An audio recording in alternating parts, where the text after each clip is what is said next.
Hi friends, ಪ್ರತಿದಿನ ಬೆಳಗ್ಗೆ ಎದ್ದ ತಕ್ಷಣ ನಿಮ್ಮ ಬ್ರೈನ್ ನಿಮಗೆ ಒಂದು ಅದ್ಭುತವಾದ ಅವಕಾಶ ಕೊಡುತ್ತೆ ನಿಮ್ಮ ಲೈಫನ್ನು, ನಿಮ್ಮ ಮೈಂಡನ್ನು ರೀಬೂಟ್ ಮಾಡ್ಕೊಳ್ಳೋಕೆ. ಆದರೆ ಅನ್ಫಾರ್ಚುನೇಟ್ಲಿ 90% ಜನ ಆ ಅಮೂಲ್ಯವಾದ ಸಮಯನ ಮೊಬೈಲ್ ಸ್ಕ್ರಾಲ್ ಮಾಡ್ತಾ, ಸ್ಟ್ರೆಸ್ ತಗೊಳ್ತಾ ಅಥವಾ ಅಲಾರಾಮ್ನ ಸ್ನೂಸ್ ಮಾಡ್ತಾ ವೇಸ್ಟ್ ಮಾಡ್ತಾರೆ. ಇವತ್ತಿನ ವಿಡಿಯೋದಲ್ಲಿ ನಾನು ನಿಮಗೆ 5 ದ ಬೆಸ್ಟ್ ಯೋಚನೆಗಳ ಬಗ್ಗೆ ಹೇಳ್ತೀನಿ. ಅದನ್ನು ಪ್ರತಿದಿನ ಬೆಳಗ್ಗೆ ನಿಮಗೆ ನೀವೇ ರಿಪೀಟ್ ಮಾಡಿಕೊಂಡ್ರೆ ನಿಮ್ಮ ಒಳಗಿನ ಸೆಲ್ಫ್ ಡೌಟ್ ಕಂಪ್ಲೀಟಾಗಿ ನಾಶ ಆಗುತ್ತೆ. ಅಂದಹಾಗೆ ನಾನು ಹೇಳ್ತಿರೋದು ಯಾವುದೇ ಫೇಕ್ ಪಾಸಿಟಿವಿಟಿ ಅಥವಾ ಮಂತ್ರತಂತ್ರದ ವಿಷಯ ಅಲ್ಲ. ಇದು ಸಾವಿರಾರು ವರ್ಷಗಳ ಹಳೆಯ ಸ್ಟೋಯಿಕ್ ಫಿಲಾಸಫಿ ಆ್ಯಂಡ್ ಇವತ್ತಿನ ಮಾಡ್ರನ್ ನ್ಯೂರೋಸೈನ್ಸ್ ಸಪೋರ್ಟ್ ಮಾಡಿರೋ ಪಕ್ಕಾ science. The science of morning hour. ಬೆಳಗಿನ ಸಮಯನ ಯಾಕೆ ಬೆಸ್ಟ್? ನಾವು ಇದನ್ನು ಮಧ್ಯಾಹ್ನ ಅಥವಾ ರಾತ್ರಿ ಮಾಡೋಕ್ಕಿಂತ ಬೆಳಗ್ಗೆನೇ ಯಾಕೆ ಮಾಡಬೇಕು ಗೊತ್ತಾ? ನ್ಯೂರಾಲಜಿಕಲ್ ಆಗಿ ಬೆಳಗ್ಗೆ ಎದ್ದ ತಕ್ಷಣ ನಮ್ಮ brain alpha and theta mind ವೇವ್ಸಲ್ಲಿ ಇರುತ್ತೆ. ಹಿಪ್ನೋಸಿಸ್ ಆ್ಯಂಡ್ ಆಳವಾದ ಜ್ಞಾನದ ಸಮಯದಲ್ಲಿ ಇರೋ ಅದೇ ರಿಸೆಪ್ಟಿವ್ ಫ್ರೀಕ್ವೆನ್ಸಿ ಇದು. ಈ ಸಮಯದಲ್ಲಿ ನಮ್ಮ ಬ್ರೈನ್ನ ಅನಾಲಿಟಿಕಲ್ ಪಾರ್ಟ್ ಆದ ಪ್ರಿಫ್ರಂಟಲ್ ಕಾರ್ಟೆಕ್ಸ್ ಪೂರ್ತಿಯಾಗಿ ಆ್ಯಕ್ಟಿವೇಟ್ ಆಗಿರಲ್ಲ. ಅಂದರೆ ನಿಮ್ಮ ಸಬ್ಕಾನ್ಷಿಯಸ್ ಮೈಂಡ್ನ ಬಾಗಿಲು ಕಂಪ್ಲೀಟಾಗಿ ಓಪನ್ ಆಗಿರುತ್ತೆ. ಈ ಟೈಮಲ್ಲಿ ನೀವು ಕೊಡೋ ಪಾಸಿಟಿವ್ ಕಮೆಂಟ್ಗಳು ಸ್ಟ್ರೈಟಾಗಿ ಸಬ್ಕಾನ್ಷಿಯಸ್ ಮೈಂಡ್ಗೆ ಹೋಗುತ್ತೆ. ಹಾಗಾದರೆ ಆ 5 ಸ್ಟಾಯಿಕ್ ಮೈಂಡ್ಸೆಟ್ ಪ್ರೈಮಿಂಗ್ ಸೂತ್ರಗಳು ಯಾವುದು ಅಂತ ಇವಾಗ ನೋಡೋಣ. ನಂಬರ್ 1, ಇವತ್ತು ನನ್ನ ದಾರಿಯಲ್ಲಿ ಅಡೆತಡೆಗಳು ಬರುತ್ತೆ, ಅದು ನನಗೆ ಸಮಸ್ಯೆ ಅಲ್ಲ, ನಾನು ಅದನ್ನು ವೆಲ್ಕಮ್ ಮಾಡ್ತೀನಿ. ಇದು ರೋಮನ್ ಚಕ್ರವರ್ತಿ and Stoic philosopher Marcus Aurelius ತನ್ನ ಮೆಡಿಟೇಷನ್ ಅನ್ನೋ ಡೈರಿಯಲ್ಲಿ ಬರ್ಕೊಂಡಿರೋ ಮಾತು. ಅವರು ಹೇಳ್ತಾರೆ, ಬೆಳಗ್ಗೆ ಎದ್ದ ತಕ್ಷಣ ನಿನ್ನಷ್ಟಕ್ಕೆ ನೀನೇ ಹೇಳ್ಕೊ, ಇವತ್ತು ನಿನ್ನ ದಾರಿಯಲ್ಲಿ ಕೃತಜ್ಞತರು, ಅಹಂಕಾರಿಗಳು, ಸುಳ್ಳುಗಾರರು ಮತ್ತು ಅಸೂಯೆ ಪಡೋ ಜನರು ಸಿಗ್ತಾರೆ. ಅದಕ್ಕೆ ನೀನು ರೆಡಿಯಾಗಿರಬೇಕು. ಇಲ್ಲಿ ಮಾರ್ಕಸ್ ಅರೇಲಿಯಸ್ ನೆಗೆಟಿವ್ ಆಗಿ ಯೋಚನೆ ಮಾಡ್ತಿಲ್ಲ, ಬದಲಿಗೆ ಅವರು ನಮಗೆ ಒಂದು ಮೆಂಟಲ್ ಶೀಲ್ಡ್ ಕೊಡ್ತಿದ್ದಾರೆ. ಲೈಫ್ ಅಂದ ಮೇಲೆ ಬೆಳಗ್ಗೆ ಬೆಡ್ನಿಂದ ಎದ್ದ ತಕ್ಷಣ ಆಫೀಸಿಂದ ರೂಢಾದ ಮೇಲ್ ಬರಬಹುದು, ಮಕ್ಕಳು ಹಠ ಮಾಡಬಹುದು ಅಥವಾ ತೂಕ ಕಡಿಮೆ ಆಗ್ತಿಲ್ಲ ಅಂತ ಬೇಜಾರಾಗಬಹುದು. ಇದೆಲ್ಲನೂ ಲೈಫ್ನ ಒಂದು ಭಾಗ ಅಂತ ನೀವು ಮೊದಲೇ ಮೈಂಡ್ನ ಫಿಕ್ಸ್ ಮಾಡಿಕೊಂಡಾಗ ನಿಮ್ಮ ಬ್ರೈನ್ ಪ್ಯಾನಿಕ್ ಆಗಲ್ಲ. ಇಲ್ಲೊಂದು ಸೈನ್ಸ್ ಫ್ಯಾಕ್ಟ್ ಏನಂದರೆ, 2003ರಲ್ಲಿ ಸೈಕಾಲಜಿಸ್ಟ್ ಶೆಲ್ಲಿ ಟೈಲರ್ ಒಂದು ರಿಸರ್ಚ್ ಮಾಡ್ತಾರೆ. ಅದರ ಪ್ರಕಾರ ನಮಗೆ ಒಂದು ಕಷ್ಟ ಬರಲಿದೆ ಅಂತ ನಾವು ಮುಂಚೆನೇ ಊಹಿಸಿದಾಗ ನಮ್ಮ ಬ್ರೈನ್ ಆ ಸ್ಟ್ರೆಸ್ನ ಚೆನ್ನಾಗಿ ಹ್ಯಾಂಡಲ್ ಮಾಡುತ್ತೆ.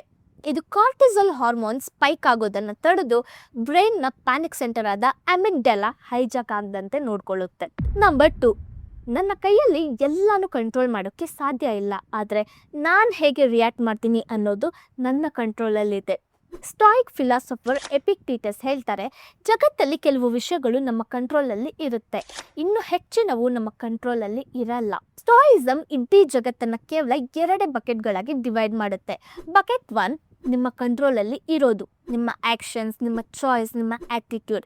ಬಕೆಟ್ 2 ನಿಮ್ಮ ಕಂಟ್ರೋಲಲ್ಲಿ ಇಲ್ಲದೆ ಇರೋದು, ಬೇರೆ ಜನರು, ಪಾಸ್ಟ್, ರಿಸಲ್ಟ್ಸ್ ಮತ್ತು ಹೊರಗಿನ ಪರಿಸ್ಥಿತಿ. ಬಹಳ ಜನ ತಮ್ಮ 90% ಎನರ್ಜಿನ ಈ 2ನೇ ಬಕೆಟ್ ಅಂದರೆ ತಮಗೆ ಕಂಟ್ರೋಲ್ ಮಾಡೋಕ್ಕೆ ಸಾಧ್ಯ ಆಗದೇ ಇರೋ ವಿಷಯಗಳ ಮೇಲೆ ಹಾಳು ಮಾಡ್ತಾರೆ. ಸೈಕಾಲಜಿಯಲ್ಲಿ ಜೂಲಿಯನರ ರಿಸರ್ಚ್ನ ಪ್ರಕಾರ ಯಾರು ತಮ್ಮ ಇಂಟರ್ನಲ್ ಲೋಕಸ್ ಆಫ್ ಕಂಟ್ರೋಲ್ ಮೇಲೆ ಅಂದರೆ ತಮಗೆ ಸಾಧ್ಯ ಇರೋ ಕೆಲಸಗಳ ಮೇಲೆ ಫೋಕಸ್ ಮಾಡ್ತಾರೋ ಅವರಲ್ಲಿ ಆ್ಯಂಗ್ಸೈಟಿ ಕಡಿಮೆ ಇರುತ್ತೆ ಆ್ಯಂಡ್ ಅವರ ಮೋಟಿವೇಶನ್ ಹೆಚ್ಚಾಗಿರುತ್ತೆ. ಕಂಟ್ರೋಲ್ ಮಾಡೋಕ್ಕಾಗದೇ ಇರೋ ವಿಷಯಗಳನ್ನ ರಿಲೀಸ್ ಮಾಡಿಬಿಡಿ, ಬಿಟ್ಬಿಡಿ. ಥರ್ಡ್ 1, ನಾನು ನನ್ನ ಯೋಚನೆಗಳಲ್ಲ, ನಾನು ಆ ಯೋಚನೆಗಳನ್ನ ಗಮನಿಸೋ ಸೂತ್ರಧಾರ. ಇದನ್ನು ಸೈಕಾಲಜಿಯಲ್ಲಿ ಸ್ಟಾಯಿಕ್ ಕಾಗ್ನಿಟಿವ್ ಡಿಸ್ಟೆನ್ಸಿಂಗ್ ಅಂತ ಕರೀತಾರೆ. ನಿಮ್ಮ ಬ್ರೈನ್ ಒಂದು ಥಾಟ್ ಫ್ಯಾಕ್ಟರಿ ತರಹ, ಅದು ದಿನಪೂರ್ತಿ ಭಯ, ಸೆಲ್ಫ್ ಡೌಟ್, ವರ್ಸ್ಟ್ ಕೇಸ್ ಸಿನಾರಿಯೋಗಳನ್ನ ಪ್ರೊಡ್ಯೂಸ್ ಮಾಡ್ತಾ ಇರುತ್ತೆ. ಯಾಕೆ ಗೊತ್ತಾ? ನಿಮ್ಮನ್ನು ಕಂಫರ್ಟ್ ಝೋನಲ್ಲೇ ಇಟ್ಟು ಸೇಫಾಗಿ ನೋಡ್ಕೊಳ್ಳೋದು ಅದರ ಕೆಲಸ. ಆದರೆ ಕಂಫರ್ಟ್ ಝೋನಲ್ಲೇ ಉಳ್ಕೊಂಡ್ರೆ ನೀವು ಲೈಫಲ್ಲಿ ಏನನ್ನು ಅಚೀವ್ ಮಾಡೋಕ್ಕೆ ಸಾಧ್ಯ ಇಲ್ಲ. ನೆನ್ಪಿಟ್ಕೊಳ್ಳಿ, ನೀವು ಮಷಿನ್ ಅಲ್ಲ, ನೀವು ಆ ಮಷಿನ್ನ ನಡೆಸೋ ಆಪರೇಟರ್. ನನ್ನ ಕೈಯಲ್ಲಿ ಆಗಲ್ಲ ಅನ್ನೋ ಯೋಚನೆ ಬಂದಾಗ ಅದು ಕೇವಲ ಒಂದು ಯೋಚನೆ ಅಷ್ಟೇ ಹೊರತು ಅದು ಭವಿಷ್ಯದ ಸತ್ಯ ಅಲ್ಲ ಅಂತ ಡಿಸ್ಟೆನ್ಸ್ ಮೇಂಟೈನ್ ಮಾಡಿ. ಫೋರ್ತ್ 1, ನನ್ನ ಹತ್ರ ಇರೋ ಪ್ರತಿಯೊಂದಕ್ಕೂ ನಾನು ಕೃತಜ್ಞನಾಗಿದ್ದೇನೆ. ಸ್ಟೋಯಿಕ್ ಜ್ಞಾನಿ ಸೆನೆಕಾ ಹೇಳ್ತಾರೆ, ಕೃತಜ್ಞತೆಯಿಂದ ಇರೋ ಹೃದಯಕ್ಕಿಂತ ರೆಸ್ಪೆಕ್ಟ್ಫುಲ್ ಆದದ್ದು ಬೇರೇನೂ ಇಲ್ಲ ಅಂತ. ಗ್ರ್ಯಾಟಿಟ್ಯೂಡ್ ಅಂದರೆ ಕೇವಲ ಸುಳ್ಳು ನಗುಮುಖ ಇಟ್ಕೊಳ್ಳೋದಲ್ಲ, ಜಗತ್ತು ಸದಾ ಇನ್ನೂ ಬೇಕು ಅಂತ ಓಡ್ತಿರೋವಾಗ ನನ್ನ ಹತ್ರ ಇರೋದೇ ನನಗೆ ಸದ್ಯಕ್ಕೆ ಸಾಕು ಅಂತ ಅಂದ್ಕೊಳ್ಳೋದು ಒಂದು ಕ್ರಾಂತಿಕಾರಿ ಆಲೋಚನೆ. Happy people are not grateful people are happy. ಸಂತೋಷವಾಗಿರೋರು ಕೃತಜ್ಞರಾಗಿರೋರು ಸದಾ ಸಂತೋಷವಾಗಿರ್ತಾರೆ. ಪ್ರತಿದಿನ ಬೆಳಗ್ಗೆ ತುಂಬ ಸ್ಪೆಸಿಫಿಕ್ ಆಗಿ 3 ವಿಷಯಗಳಿಗೆ ಥ್ಯಾಂಕ್ಸ್ ಹೇಳಿ. ಫಾರ್ ಎಕ್ಸಾಂಪಲ್, ಕಿಟಕಿಯಿಂದ ಬರೋ ಆ ಸೂರ್ಯನ ಬೆಳಕಿಗೆ, ನೀವು ಸೇವಿಸ್ತಾ ಇರೋ ಆ ಒಳ್ಳೆ ಆಹಾರಕ್ಕೆ, ಅಥವಾ ಇವತ್ತು ನೀವು ಜೀವಂತವಾಗಿ ಉಸಿರಾಡ್ತಿರೋದಕ್ಕೆ. ನಿಮಗೆ ಗೊತ್ತಿರಲಿ, ಜಗತ್ತಲ್ಲಿ ಪ್ರತಿದಿನ ಎಷ್ಟೋ ಜನ ಬೆಳಗ್ಗೆ ಏಳೋದಿಲ್ಲ. ಆದರೆ ಇವತ್ತು ನೀವು ಎದ್ದಿದ್ದೀರಾ ಅಂದರೆ ನೀವು ಅದೃಷ್ಟವಂತರು. ನ್ಯೂರೋ ಸೈನ್ಸ್ನ ಪ್ರಕಾರ ಗ್ರ್ಯಾಟಿಟ್ಯೂಡ್ ಅಭ್ಯಾಸ ಮಾಡೋದ್ರಿಂದ ಬ್ರೈನಲ್ಲಿ ಡೋಪಮೈನ್ ಆ್ಯಂಡ್ ಸೆರೋಟಿನ್ ಅನ್ನೋ ಫೀಲ್ ಗುಡ್ ಕೆಮಿಕಲ್ಸ್ ರಿಲೀಸ್ ಆಗುತ್ತೆ. ಇದು ನಿಮ್ಮ ಆಪ್ಟಿಮಿಸಮ್ ಅನ್ನು 25% ಹೆಚ್ಚಿಸಿ ರೋಗ ನಿರೋಧಕ ಶಕ್ತಿಯನ್ನು ಹೆಚ್ಚಿಸುತ್ತೆ ಅಂತ UC ಡೇವಿಸ್ನ ರಿಸರ್ಚ್ ಪ್ರೂವ್ ಮಾಡಿದೆ. 5th ಒನ್, ಜೀವನ ತುಂಬ ಚಿಕ್ಕದಾಗಿದೆ.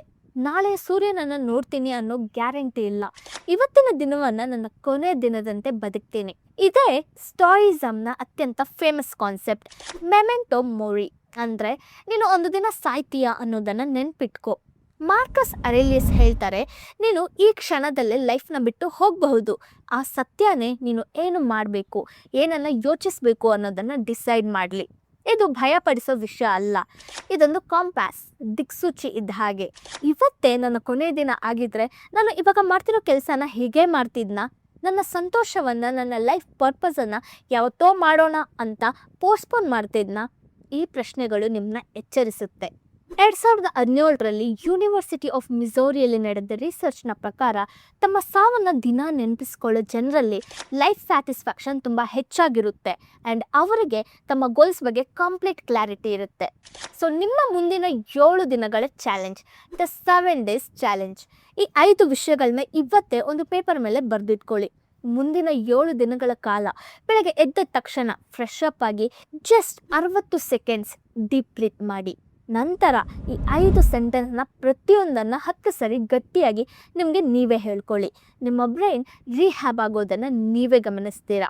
ನಿಮ್ಮ ಮೈಂಡ್ಸೆಟ್ ಬದಲಾಯಿಸ್ಕೊಂಡು ಲೈಫಲ್ಲಿ ಮುಂದೆ ಬರಬೇಕು ಅನಿಸಿದ್ರೆ ಇವತ್ತಿನಲೇ ಈ 5 ಸೂತ್ರಗಳನ್ನ ಅಳವಡಿಸ್ಕೊಳ್ಳಿ. ಈ ವಿಡಿಯೋ ನಿಮಗೆ ಇಷ್ಟ ಆಗಿದ್ರೆ ಸಬ್ಸ್ಕ್ರೈಬ್ ಮಾಡೋ ಮೂಲಕ ನನಗೆ ಸಪೋರ್ಟ್ ಮಾಡಿ ಆ್ಯಂಡ್ ಮಿಸ್ ಮಾಡದೆ ಲೈಕ್ ಆ್ಯಂಡ್ ಹೈಪ್ ಮಾಡಿ, ಸೊ ದ್ಯಾಟ್ ಈ ವಿಡಿಯೋ ತುಂಬ ಜನರಿಗೆ ರೀಚ್ ಆಗುತ್ತೆ. Thanks for watching.